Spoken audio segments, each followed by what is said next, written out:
Enfin, le célèbre procès Tonton Tondi qui met en exergue le directeur du cabinet du chef de l'État, Vital Kamerhe, a finalement cogné début d'instruction ce mardi 11 mai 2021 en foraine à la prison centrale de Makala. D'entre DG, quelques préalables ont été soulevés par le conseil de différentes parties confrontées dans cette bataille judiciaire, à savoir le prévenu Vital Kamerhe, Sami Jamal et Mouina Ndole, chargé de l'import et export à la présidence de la République. Ce qui est paradoxal, les trois prévenus, tous accusés des détournements, ont déclaré lors de cette audience introductive de ne s'être jamais connus. Regardez à votre bouche. Est-ce que vous connaissez le prévenu Kamerhe et Assila? Vous connaissez le prévenu Kamerhe? Je connais le monde parfois. Non, lui. Vous le connaissez? Si oui, comment vous le connaissez? Aucune relation entre moi et entre le prophète Mohammed Jésus-Christ. Vous n'avez jamais raconté dans votre vie? Aucune, pardon.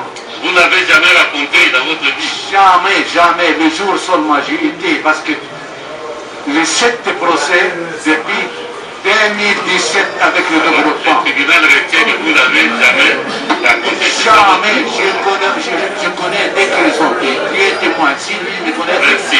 En dépit du fait qu'une photo publiée dans les réseaux sociaux montre par exemple le directeur du cabinet du chef de l'État aux côtés du patron de la société Samibo, Sarel, lors de ses plus entendus procès, mettant Vital Kamerhe au défi, des révélations ont été faites.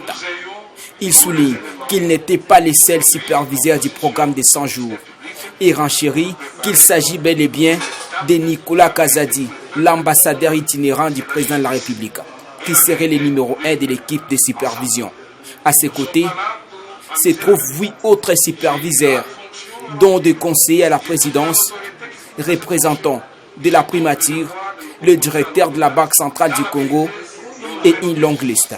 Je suis intervenu au nom du président de la République pour que ces travaux se fassent et que nous puissions répondre aux besoins pressants du peuple congolais dans le secteur de l'éducation, de la santé, des routes et même la gratuité de l'enseignement chez nous. Puisque beaucoup ne savent même pas que la gratuité fait partie du programme des 100 jours. On choisit ce qui semble créer de la confusion et on avance. Dans son acte d'accusation, le ministère public a également plusieurs fois cité le nom de la belle-fille de Vital Kamerhe, Soraya Piana, reproché d'avoir bénéficié ou fait bénéficier d'une manière ou d'une autre certains avantages en violation de la procédure relative à la passation de marchés publics. Pour permettre l'équilibre des débats au cours des audiences et dans le souci d'obtenir un procès réellement équitable, les parties ont sollicité au tribunal une remise pour bien affûter leurs armes, au motif que les différentes pièces devant être soumises au débat ne leur a pas été communiquées au préalable, conformément à la règle procédurale. Entendu, le tribunal a donc fait foi à la demande des parties. Une remise de 2 semaines leur a été accordée.